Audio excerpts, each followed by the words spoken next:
मेरा भी पोजीशन आपने छीन लिया मुझसे।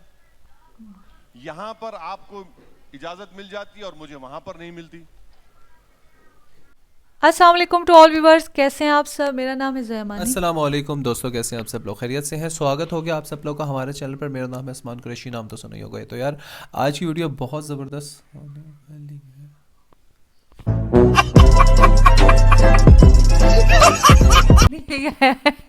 ऐसा कौन सा ऐसा कौन सा काम करके हैं जो इन्होंने आपका नाम तो सुना होगा। यार व्यूवर्स, आई होप आप लोगों को बहुत अच्छी लगी वीडियो। यार इनका छोड़ें यार, ये बस ऐसी बातें। तो भाई असदुद्दीन अवैसी साहब का ये एक्सक्लूसिव इंटरव्यू है, बहुत ही मज़े का व्यू है और मतलब इंटरव्यू है देखा आपने लापरवाही का नतीजा है। ठीक है, और हमें देखने का व्यू बहुत ज़बरदस्त लगेगा। तो भाई पहले काम करते हैं, इस वीडियो को स्टार्ट कर लेते हैं क्योंकि इस वीडियो के अंदर बहुत कुछ ऐसा है, क्योंकि ये अभी नई नई वीडियो है और बड़े मज़े की वीडियो लग रही है हम लोगों को। तो पहले काम करते हैं, आप लोगों के साथ वीडियो स्टार्ट करते हैं। वीडियो थोड़ी सी बड़ी है तो सुकून से देखिएगा ताकि आप लोग का मतलब डिस्टर्ब ना हो, क्योंकि अगर कोई काम है तो पहले वो कर लें जाकर और बाद में सुकून से ये वीडियो को देख लीजिएगा। ठीक है, 3 2 1 पिले। TV9 भारतवर्ष सत्ता सम्मेलन के मंच पर अब वो हस्ती आ रही है जिसका सिर्फ यहाँ मौजूद मेहमान ही नहीं, TV9 भारतवर्ष के करोड़ों दर्शक सुबह से इंतजार कर रहे हैं। एक ऐसे राजनेता जिनके पास हर सवाल का जवाब है, जो सत्ता पक्ष को सड़क से संसद तक अपने ही अंदाज में ललकारते हैं। कौन है वो? कोई अंदाजा लगाएगा? चलिए इस स्क्रीन पर उनका एक छोटा सा परिचय देख लेते हैं।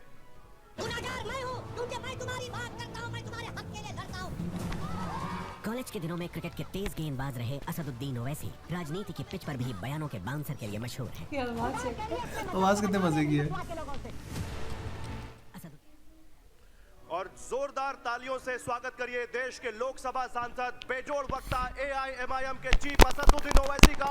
इनसे सवाल जवाब के लिए मैं मंच पर बुलाना चाहूंगा मेरे सहयोगी कार्तिकेय शर्मा को। तालियां रुकनी नहीं चाहिए, एक बार जोरदार तालियों से स्वागत हो AIMIM चीफ और सांसद असदुद्दीन ओवैसी जी का।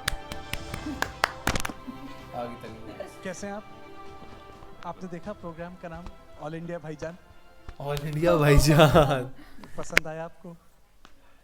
आप लोग बदनाम करने में तुले हुए हैं तो कुछ नहीं कर सकते। मैंने तो बड़े प्यार से बदनाम करने में भाईजान तुले बोला। में हम ही भाईजान बना के बाकी सब क्या है नहीं मालूम। चलिए, मुझे तो लगता था भाईजान प्यार से बोला जाता है। वैसे साहब एक चीज बताइए, आपने 2008 से अब तक 11 राज्यों में अपनी पार्टी पहुंचा दी। दिल्ली पर नजर है? नहीं, ऐसा कुछ नहीं है, दिल्ली पे नज़र नहीं है मेरा। देखिए, कोई पॉलिटिकल पार्टी का एक नेचुरल एक्सपेंशन का प्लान होता है, तो हमारी पार्टी की भी हम कोशिश कर रहे हैं कि और इससे भारत की लोकतंत्र मजबूत होगा, डेमोक्रेसी मजबूत होगी, तो वही उसमें काम कर रहे हैं। और ईमानदारी की बात तो यह है कि हमारे बुज़ुर्गों की मेहनत का फ़ायदा मैं उठा रहा हूँ। उन्होंने इतनी पार्टी को मजबूत किया उस वक्त आंध्र प्रदेश में कि मैं अब उसको आगे लेके जा सकता हूँ, तो क्रेडिट उनको जाता है।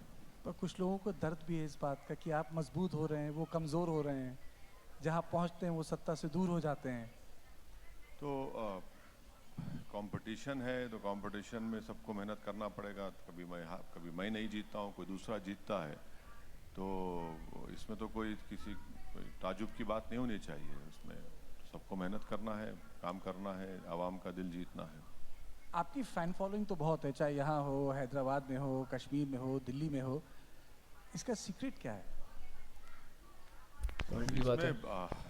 देखिए, ये बात सच नहीं है, क्योंकि अगर इतना फॉलोइंग होती तो मैं कई चुनाव जीत जाता। तो लोग सुनते हैं, मगर अभी बहुत मेहनत करना है, बहुत कामयाबी हासिल करना है, बहुत से मंजिलों को पाना है। तो अभी लड़ाई जारी रहेगी, जद्दोजहद चलती रहेगी। तो इस पर मैं खुश नहीं हो सकता हूँ, मगर बहुत आगे जाना है, कोशिश करते रहेंगे। कुछ लोग कहते हैं कि ओवैसी साहब की डबल पावर है, अगर जितवा ना सकें तो हरवा ज़रूर देंगे। नहीं, ऐसा नहीं है। देखिए, काशीराम साहब ने अच्छा कहा था कि इलेक्शन आप लड़िए, पहले हारिए, हरवाइए, फिर जीतिए। तो इलेक्शन लड़ना है तो आप जब तक आप इलेक्शन नहीं लड़ेंगे तो आप अपनी ताकत कैसे दिखाएंगे, आप अपनी पार्टी की स्ट्रेंथ कैसे दिखाएंगे। तो इसीलिए हम इलेक्शन लड़ते हैं और बहुत सी बार कामयाबी नहीं मिलती, मगर हम लड़ते हैं इलेक्शन ताकि हमारी सफ़र को हम जारी रख सकें और आज नहीं तो कल मिलेगी कामयाबी। एक चीज बताइए कि अखिलेश, ममता और कांग्रेस के कई नेता आपको सोशल मीडिया स्टार बोलते हैं। हैदराबाद में रॉक स्टार, ये लोग कहते हैं आप सोशल मीडिया स्टार। सही बात है? नहीं, चलिए कुछ तो मान तो लिए हैं, इनका बड़ापन है कि मुझे कुछ मान लिए लोग कि मैं कुछ हूँ। अच्छा, ये पूरा किसान आंदोलन चला हुआ, इसी साहब आप नजर नहीं आए? नहीं, किसान आंदोलन में तो ये तो ए पॉलिटिकल आंदोलन है और हम सब लोग उसकी तायीद कर रहे हैं, सपोर्ट कर रहे हैं उनको, तो उसमें जाकर खामखा हम लोग माहौल को क्यों ख़राब करें। वो लोग कर रहे हैं, हाँ, उनकी डिमांड जो है वो जस्टिफाइबल डिमांड्स हैं और सरकार को उसको मानना चाहिए, कबूल करना चाहिए, और ये हम बोले हैं और फिर से बोल रहे हैं। ओवैसी साहब, आपको एक मैं मसले पे लाता हूँ। मैंने आपकी पूरी स्पीच सुनी संसद में, आपने लंबा भाषण दिया था। आप काफ़ी नाराज़ थे, गुस्से में भी थे जब आपने भाषण दिया। आपको इतना गुस्सा क्यों आ रहा था सदन में? नहीं, कहाँ गुस्सा था, वो गुस्सा तो नहीं था। नाराज़ थे आप? नहीं, आप यही बात नरेंद्र मोदी के बारे में क्यों नहीं बोलते? 1.5 घंटे का भाषण दिए।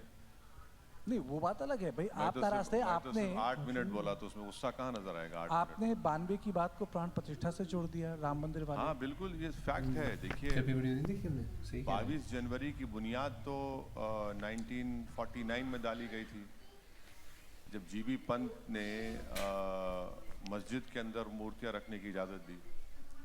22 जनवरी की बुनियाद तो 6 दिसंबर को डाली गई। तो ये बिल्कुल सच है। और अगर 6 दिसंबर नहीं होता, 22-23 दिसंबर की रात में 49 में मस्जिद में मूर्तियां नहीं रखी जाती, तो 22 जनवरी मुमकिन था क्या, बताइए आप।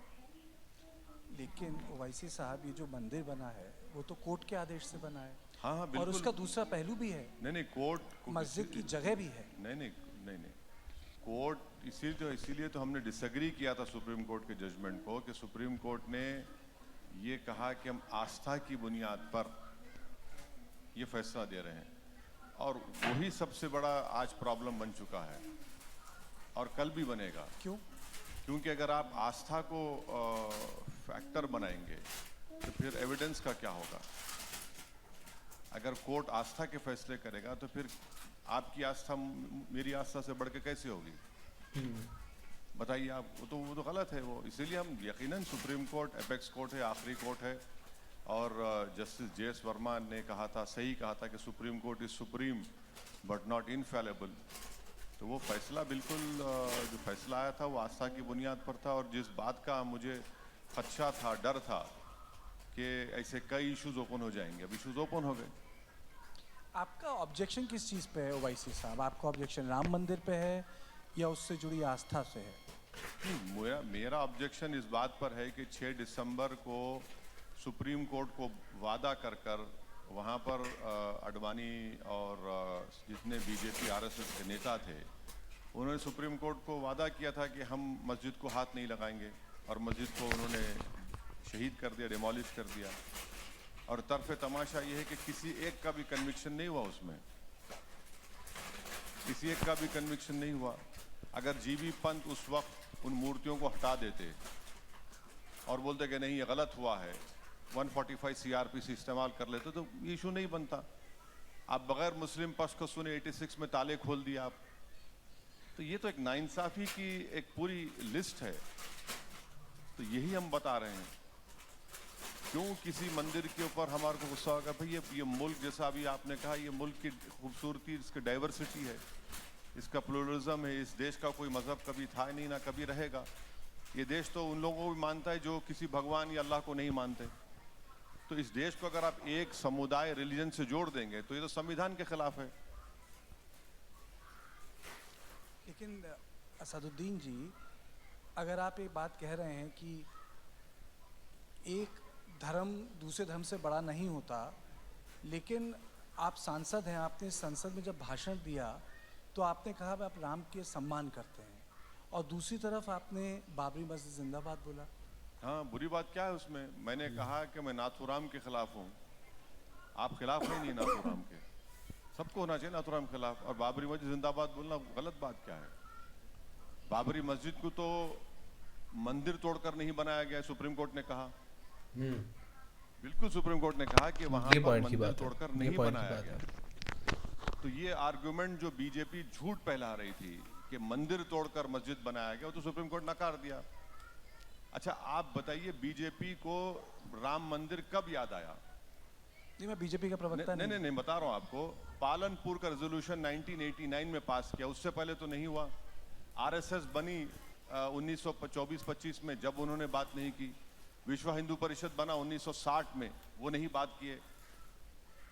महात्मा गांधी से लेकर सरदार पटेल से लेकर के मुंशी से लेकर बाल गंगाधर तिलक से लेकर मालविया साहब से लेकर किसी ने बात नहीं की वहां पर। किसी ने बात नहीं की वहाँ की। आप 89 में पालनपुर रेजोल्यूशन पास करके आपने कहा कि मंदिर को तोड़कर मस्जिद बनाई गई, तो डिस्प्रूव हो गया। लेकिन राम मंदिर का आंदोलन तो बीजेपी से पुराना है, वो तो सबको पता है। हेमंत जी की किताब भी पढ़ लीजिए, कहाँ 250 साल पुराना है। 1800, देखिए लीगल फाइट चल रहा था 1875-80 में। मस्जिद के सामने चबूतरा था, मस्जिद पे झगड़ा नहीं था, वो चबूतरे पे झगड़ा था। वही तो हम बता रहे हैं आपको। लेकिन वो आस्था की भी तो बात है अरे ओवैसी साहब। चबूतरा बाहर है भाई, मस्जिद में अंदर तो नहीं था। आपने चबूतरे को छोड़कर मस्जिद के अंदर मूर्तियां रख दी और उसके बाद लॉक डाल दिए। अच्छा आपको मालूम कि जो कलेक्टर साहब ने ये मूर्तियां रखकर मस्जिद को बंद किया, वो बाद में नायर साहब जनसंघ के एमपी बन गए वहां से। नहीं वो ठीक है, लेकिन आपको नहीं लगता कि अगर इन तीन चीज़ों पे समन्वय हो जाता, जैसा कि बोला जा रहा था 80 के दशक में, कि वापस कर दिया जाए काशी, मथुरा, अयोध्या, तो बड़े मसले हल हो जाएंगे? नहीं नहीं, आप सब चीज ले लीजिए ना, वो दो क्यों लेते आप? सब ले लीजिए, कुछ बाकी मत रखिए आप। भाई कुछ रूल ऑफ लॉ रहेगा नहीं रहेगा बताइए आप। अब आप कहेंगे कि भाई वो आस्था की बुनियाद पर हम दे दिए, यहाँ पर क्या वो भी आस्था बोल देंगे आप, वहां पर भी आस्था बोल देंगे, तो फिर संविधान किस लिए है? फिर कोर्ट किस लिए है? एविडेंस किस लिए है? सब दे दीजिए, फिर आप खत्म कर दीजिए।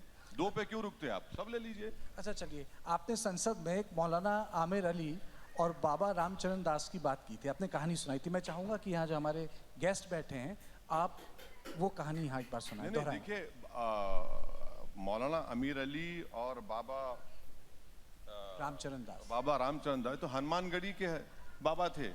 इन दोनों ने मिलकर अंग्रेजों के खिलाफ लड़ाई लड़ी। इन दोनों ने मिलकर, एक मौलाना है, एक हनुमानगढ़ी के पुजारी हैं, इन दोनों ने मिलकर ये खूबसूरती है इस देश की। और फिर उसमें मैंने अपने स्पीच में उनका भी जिक्र किया था कि अच्छन खान और शंभू प्रसाद,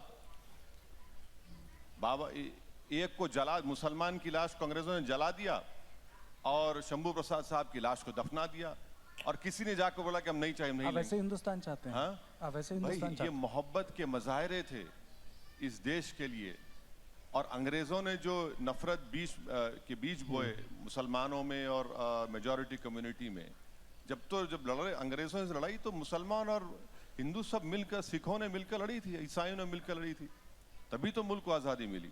लेकिन इस कहानी का एक दूसरा पहलू भी है। अमृतलाल नागर की जो किताब है उसमें उसका जिक्र है, और उस किताब यानी गदर के फूल में लिखा है कि ये दोनों चाहते थे, और उन्होंने मौलाना साहब ने कोशिश भी की थी कि ये जो विवादित ढांचा है ये हिंदुओं को दे दिया जाए। अब ये देखिए, व्हाट्सएप यूनिवर्सिटी में बहुत से कहानियां लिखी जाती हैं। हिस्टोरियन जो होते हैं ना, अमृतलाल नागर की किताब है। नहीं ठीक अब ठीक है, WhatsApp यूनिवर्सिटी से कहा नहीं ठीक है, वो जो हिस्ट्री की किताबें हैं, मैं डिसएग्री करता हूँ, मगर ठीक है उनका ओपिनियन होगा, चलिए मान लिया आपकी बात सच है, मगर वो मोहब्बत के मज़ाहिरे तो कर दीजिए कि एक ही पेड़ के ऊपर दोनों की लाशों को लटका दिया गया था। वो मोहब्बत के मज़ाहिरे तो करिए ना, वो मौका तो दीजिए। तो अगर मौलाना साहब आज होते तो वे मानते कि जो ज्ञानवापी है मथुरा दे दी जाए, क्योंकि तब भी कोशिश कर रहे थे। अब आप देखिए, ज्ञानवापी की आप बात कर रहे हैं, यहाँ पर अदर साइड ये कहती है कि हमारा पोजीशन हमसे छीन लिया गया 93 में, राइट, और हमारे पास 1530 के कागजात हैं। बाबरी मस्जिद में मेरे पास, मैं 500 साल से नमाज पढ़ रहा हूँ, मेरा भी पोजीशन आपने छीन लिया मुझसे। यहाँ पर आपको इजाजत मिल जाती है और मुझे वहां पर नहीं मिलती। अब आपको मालूम कि मथुरा की आप बात कर रहे हैं, जो एग्रीमेंट 1960s में मुसलमान और हिंदू पक्ष में, उस पर सिग्नेटरी कौन था हिंदू तरफ से? मालविया साहब थे, मदन मोहन मालविया। लेकिन बात तो आस्था की है। नहीं नहीं, इनसे बड़ा कोई हिंदू हो सकता है मदन मोहन मालविया से? कि मदन मोहन मालविया से बड़े हिंदू हैं।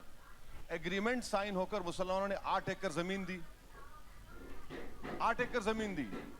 अब आप उसको, आप 2023 में आप खोल रहे हैं उसको। लेकिन वाईसी साहब, अगर आस्था के मामले मेरे ख्याल से मथुरा, काशी और नहीं, अयोध्या एकदम अलग हैं बाकी मंदिरों से। नहीं, देश आस्था पे नहीं चल सकता ना। कल अगर मैं पावर में आ जाऊंगा गलती से,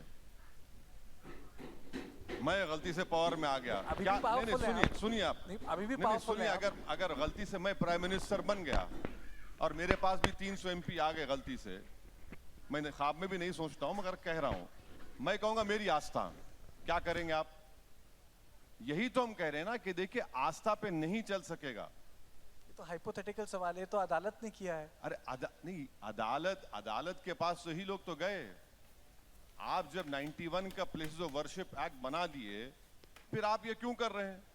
जब आपने कह दिया कि 15 अगस्त 1947 को बाबरी मस्जिद को छोड़कर जो भी रिलीजियस प्लेस होगा उसके कैरेक्टर में, नेचर में तब्दीली नहीं आएगी, तो फिर ये सब क्यों हो रहा है? फिर ये आप ये कह रहे हैं कि मुस्लिम पक्ष को ठीक से सुना नहीं जा रहा। जी, आप कह रहे हैं कि मुस्लिम पक्ष को ठीक से सुना नहीं जा रहा। नहीं, मैं ये कह रहा हूं कि जब कानून बना दिए तो कानून को फॉलो करिए।